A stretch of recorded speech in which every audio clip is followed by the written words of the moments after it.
Hello, everyone. Welcome to our first-time listeners and welcome back to our return participants. We are live in the BlendKit 2016 Orlando studio. I am Bawin Chen, and this is the fourth weekly webinar session for BlendKit 2016. We are wrapping up week 4, blended content and assignments. As always, I'd like to introduce my co-facilitator, Dr. Rohan Jawala, our production coordinator, Mr. John Pizzo, our BlendKit consultants, Dr. Linda Fudge and Dr. Kelvin Thompson. Also joining us are our guest panelists, Dr. Paige McDonald and Dr. Daniel Faltesek, whom I will introduce more formally in a moment. Let's first take a look at some of the shared images of the week. So here are a few pictures from one of our local cohorts, Yaba College of Technology, Nigeria. And here are 2 more pictures, please. And thank you for sharing our Nigerian cohort. And in the next slide, we have 2 pictures from Leslie and Cedric showing some learning and blending in action.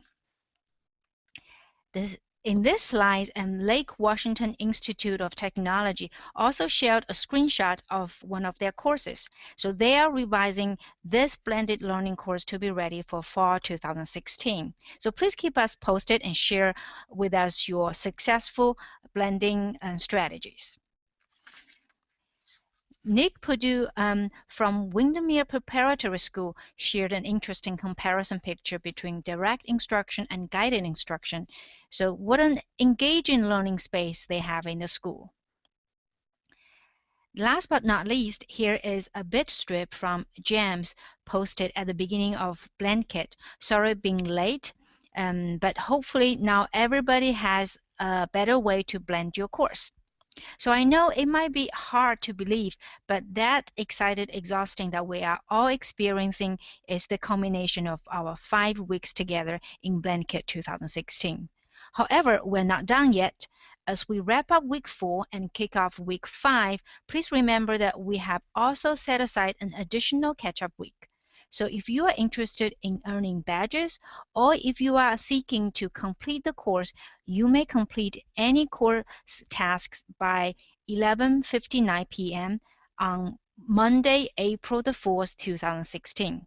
Feel free to encourage any colleagues to join us from now until April the 4th.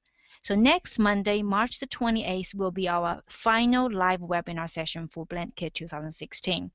Rohan and I are working on something special for this wrap-up session.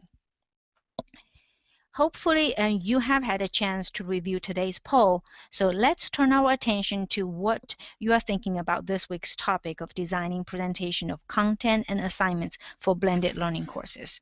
As in the last week, we'll do this through 3 short poll questions. So please remember that if you are viewing the recording of this session, we consider you as a participant as well. So please access polls with the link. You may enter your poll responses and comments questions. Remember not to hit submit until the end of the session. So poll number 1. How will content presentation take place in your blended learning course? If you have thoughts other than the ones listed on the slide, please select other. So the number 1 content presentation method here that you selected is links to external web resources and instructor-produced media, followed by the textbook readings and lectures. Poll number 2. In which portions of your blended course will you collect student assignments? So the majority of you, that is 2/3 of you, selected to collect student assignments in a combination of face-to-face and online setting, and 1/3 of you selected online. And then poll number 3. Which of the following best describes how you plan to ensure that students experience consistency in your presentation of content, assignments, etc.? So for this question, we have a split answers. And half of the participants plan to use face-to-face meetings to introduce each week's work and assignments, and 40% of you plan to use online modules to introduce the content. As we hear from our guest panelists today, plus listen for their approaches to presenting content and assignments in their blended learning courses. So during this presentation, please use the Q&A window to post any comments or questions which you would like to ask our panelists. If we have time during the session, we'll get to them. Otherwise, we'll try to get those addressed after today's session as in the past weeks. So please allow me to introduce to you Dr. Daniel Faltesek from Oregon State University and Dr. Paige McDonald from George Washington University. Daniel Faltesek has been with us for the second time. Last time he shared with us his interaction strategies. He is an assistant professor of social media and he has been involved in instructional innovation in the traditional classroom, online and hybrid classrooms, especially with the large hybrid lecture NMC 101, Introduction to New Media. And Paige McDonald is an assistant professor of clinical research leadership at George Washington University, where she teaches graduate courses in leadership, change, and adult learning. Paige is a blended learning scholar who has published several articles and chapters on blended learning in relation to adult learning and health professions education. So welcome to both of you at this time and thank you for joining this session. We are going to start and take turns to answer questions from our BlendKit participants. I will start with Dan and then Paige will provide her feedback right afterwards. So both of them will have time to answer each question. So let's start with Dan. Question number 1, and where do you find resources to create content for blended learning? So when I'm trying to find external resources to make new sorts of content for my blended courses, you have to be very, very specific about what I want. So an example is when I'm teaching design, and especially say bringing in colors for understanding how images are made, you go and you look at museum websites. You look at websites actually from MoMA was actually one of them, where they let you modify and play with images and do the kinds of work that the students would actually do in class if they were, say, making art together. So what I would say the key thing for me finding the resources is knowing really what I want before I go looking. Because if I just typed into the internet camera work examples, I wouldn't be looking for. But you look for, online instruction, art history, color, you'll actually get more what you're looking for. Thank you, Dan. And I'm going to turn it over to Paige. And do you have any feedback to add? I do. I like what Dan said. You have to know what you're looking for, and in particular how it aligns with the objectives, because we're going to get to that in another question, so that it's very easy in a blended course to consider the online as something additional or extra, but we can turn it into a course and a half if we're not directed in selecting content that aligns with the objectives and isn't just extraneous. For me, one of the most advantageous ways to use the online portion of the course is to bring in external advisors or external experts that I would not otherwise have access to, whether that's a video lecture or whether that's connecting them through one of the synchronous mechanisms we have in our learning management system. Oh, great suggestion, Paige. And I'm going to direct the second question to you first. And the second question is, people perceive things differently. How would the instructor go about testing the design that would give the desired experience for most? So ideally, we would know the composition of our class ahead of time so that we could think about that, but that's not very practical. Learners learn in different ways, we know that, and as educational scholars, we have to be aware of that. Whenever I'm trying out a new blended course model, I'm very cautious to take feedback from the students at several points in the course to make sure that the design of the course is meeting their needs. Are they getting enough visual information? For those who like to read, is there enough written text to support the visual information? For those who are auditory learners, have I provided enough video or auditory help for them to help reinforce their learning?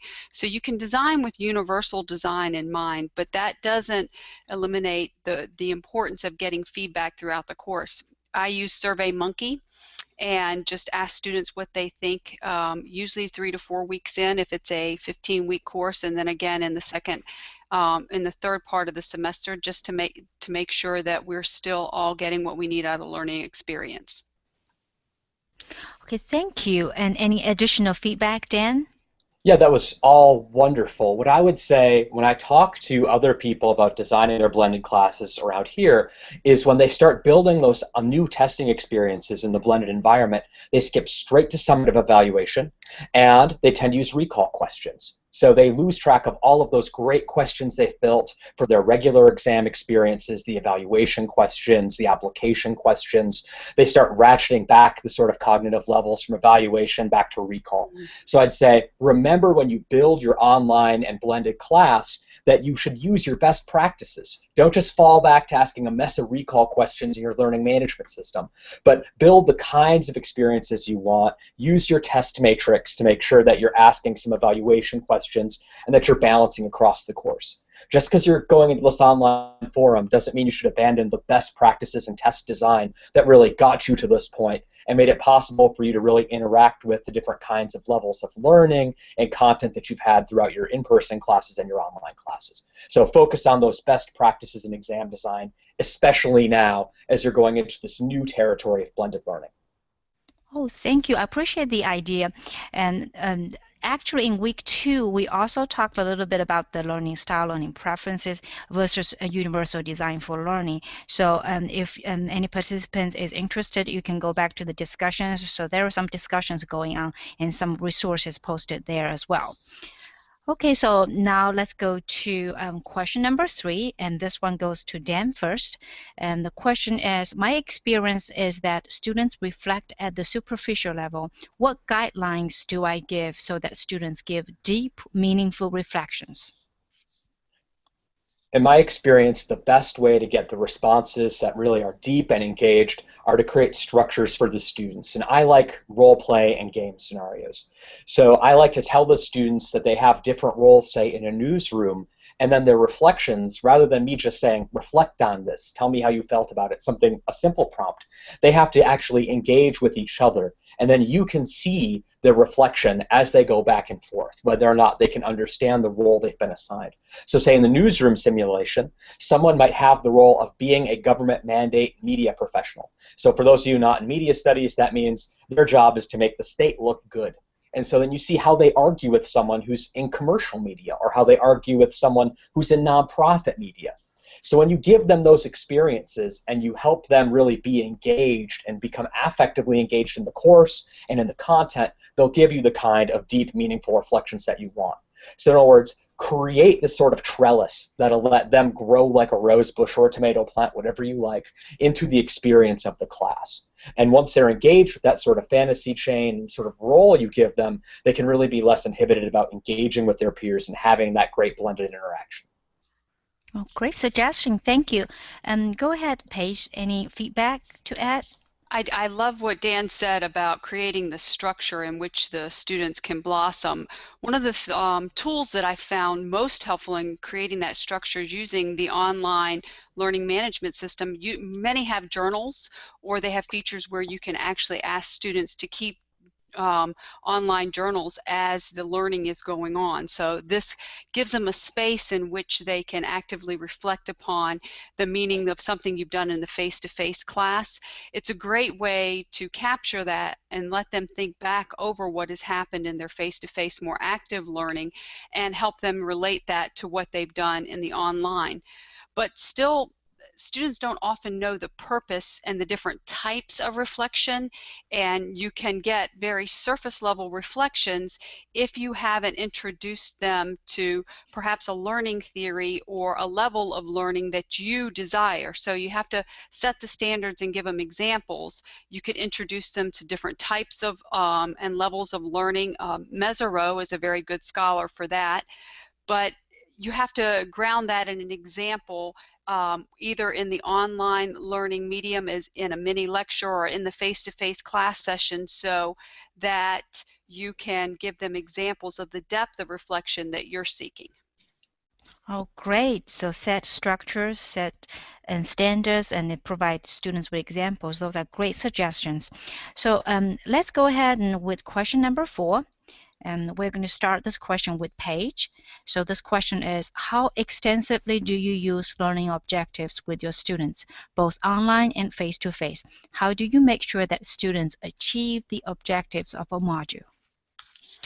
So this goes back to the concept of alignment, and our end goal is to make sure that students achieve the objectives for a course, which often relate to the objectives of an entire program. I use learning objectives both for the course and also in each weekly session. So I begin my online sessions with a weekly overview video. If it is an async course where I do not have synchronous interaction available, and I start each session with discussing what the weekly session objectives are and how they relate to the course objectives. If it's a face-to-face class session, I do the exact same thing. We start off every session with, this is what we're going to do today, and this is how it relates to the face-to-face session objectives. I also do a check-in at the end of each session in the face-to-face class to see, have we achieved these? And that's just a check-in with the students, unless I'm collecting some sort of assessment in that session. With regard to how do I make sure they meet the objectives of a module, there's always some form of assessment that aligns with the level of learning I'm hoping to achieve. It might be a journal, it may be a quiz, it may be a short essay, but there's always, if I'm going to write a session objective, I'm going to measure it in some way. Great. And so over to Dan, please.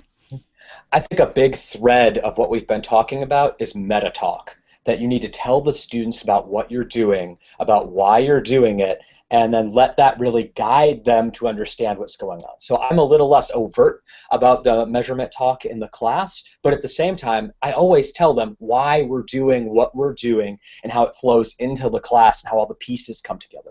When you're dealing with fresh 18-year-olds or high school students or somewhere in that sort of level, they really don't know why all the pieces of the class are there. And so if you tell them about it, they really start to understand why the class works and why you're doing the things you're doing. When I talk to people who do have a lot of issues with learning objectives, typically their issue is that they didn't write the learning objectives in a way that was great, that was measurable, or that really served their class. So if it's possible for you, if the learning objectives seem strange or they don't align, rewrite the learning objectives until they do what you need them to do for the class. The learning objectives aren't supposed to be something that just kind of appears. They're not supposed to be superfluous. They're supposed to be something that helps you really isolate the key points of what you're doing. And if those learning objectives really are aligned, you should be able to tell the students about them and have them understand that they're important. Great, and thank you. And let's move on to question number 5. And this question is for Dan first. So the 5th question is, there are publisher online homework software available. They are handy to use. However, it is a challenging task to align it with the online content precisely. Please comment on how to better utilize the publisher software. This is a situation where I'm a bit out of my element. In my particular subfield of media studies, there are very few textbooks. And so we generally have to home cook all of our homework and whatever else and quizzes and exams for use in our blended classes. I would say try to sort through the material you have and find the pieces that align. Okay, thank you, Dan. And then Paige, do you have anything to add to the feedback?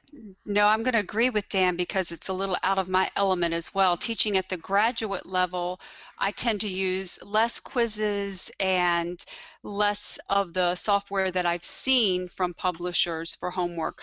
What I would probably do if I were to use that is to see if I could adapt it to the content more specifically by using one of the tools in the learning management system. So you could take a quiz that's provided at the end of a chapter and put it into the learning management system and modify the questions so it aligns to your content more precisely. Okay, thank you. So that wraps up our time for submitted questions, and I'm going to turn it over to Rohan, and he's going to facilitate the Q&A question. Thank you very much, Byron. We have just a few moments left for panelists, so let's turn our attention to one of the questions that was asked. And this question relates to assignment instructions. What would you recommend regarding instructions for online instruction assignments rather? And could you focus your answer on detail, the level of detail, and rubrics, the use of rubric? And let's go to Paige for this one, please. So I don't think you can provide too much level of detail in the online, because we always have to remember that we don't have the media richness that we do when we're face to face, and students can't immediately ask questions. So what I try to do is place myself in the perspective of the student, and what would I need to fulfill this assignment and to demonstrate mastery of it at the level that I need to demonstrate mastery. I use rubrics when rubrics align well with the design of the assignment. I will, at least if I do not use a rubric, I will provide specific grading criteria so that students know, in the absence of a rubric, exactly how different sections will be assessed. For example, I have a lot of papers in my graduate courses, and so students know exactly what percentage I'm looking at for content, what I'm looking at for structure, what I'm looking at for mechanics, and they have specific details. So I do not think you can be overly cautious on providing students with that information, because they may not be able to have the immediacy when they're reading in the online environment. Thank you very much. Dan, over to you. One of the things that has really helped me in building really detailed instructions is that as you build those the first time, you'll start to find little elements of the assignment that you wanted to emphasize that you wouldn't necessarily have emphasized with simpler instructions. So yes, build the instructions, be incredibly detailed. I even use footnotes sometimes to really get all of the pieces across. And in doing that, you might decide only to have one assignment for that particular element of your course, but that really well-built assignment is going to get the students a lot more than, say, 3 quick low instruction assignments. Thank you so much, because I realized that question needed to be answered based on the reviews of the assignments that we have been doing. That closes out today's panel discussion. If you have any other question, Byron and I will complete them and forward the questions to Danny and Paige, and we'll get the responses back to the group in the discussion area. Week 4. If you have not yet completed Week 4 feedback, please take time to complete it. You will find the form at the end of Module 4 in Canvas. We value your feedback and need your feedback to make adjustments where appropriate. Byron and I would like to say thanks to everyone for your kind words and constructive feedback. Also, you may want to email us directly at blendkit@ucf.edu. We do pay attention to your feedback to ensure that we continue to meet the needs of all our participants. The data we collected for Week 4, and that was regarding the feedback thus far, is about the same as last week. Therefore, I will not go over them again. However, my feedback to you. We are delighted with your enthusiasm and your commitment to this course. Some of you have asked, what do I need to complete? Let me remind you that the level of participation is up to you. Set your own expectations. Remember, the readings are available. We have reading 5 now available for week 5, that is. Let me remind you that the social networking is also up to you. If you submitted an assignment and you have not yet received a badge, please be patient. Byron and I are catching up with our grading of the DIY activities. If you are revising some of your DIY tasks, please resubmit them in the original DIY task. For example, a revised schedule or syllabus should be submitted to DIY 2. It will soon be time for us to decide, or for you to decide, your endpoint of BlendKit 2016. Don't forget that UCF and EDUCAUSE will give you a certificate if you complete the course. If you have submitted a DIY task for each week, you are a strong candidate for the UCF EDUCAUSE certificate.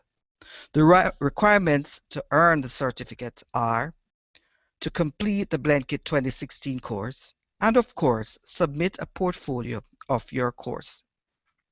For specifics on the portfolio, please visit the module content outlined on that area. Continuing education credits or units. Over the years, BlendKit team have had numerous requests to consider eCEUs credits. We have responded. For completion of the BlendKit course and all DIY activities, you will receive 1 CEU credit. If you complete a portfolio, you can earn another CEU for successful completion of the portfolio review. Total CEUs possible will be 2 credits. CEUs are available at a fee of $25 for the certificate. The fee is the same whether you earn 1 or both CEU credits. It's your decision. As I indicated earlier, you decide how BlendKit materials will work best for you. You determine your successful completion, what it means to you for BlendKit 2016.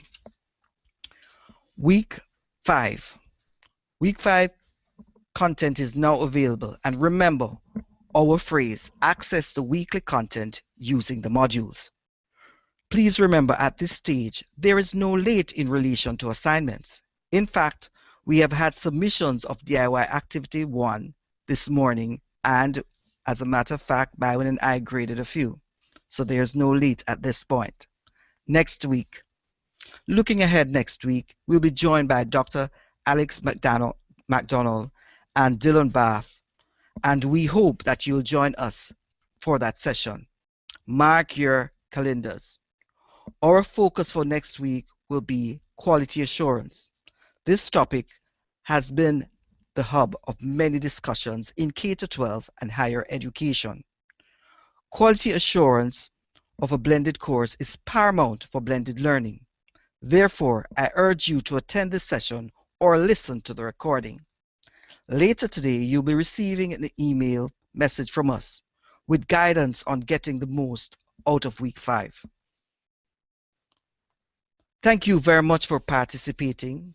Thank you again to our guests, Dan and Paige, and as always to John Pizzo, our technical expert and production manager, and to our blended learning consultants, Linda and Kelvin.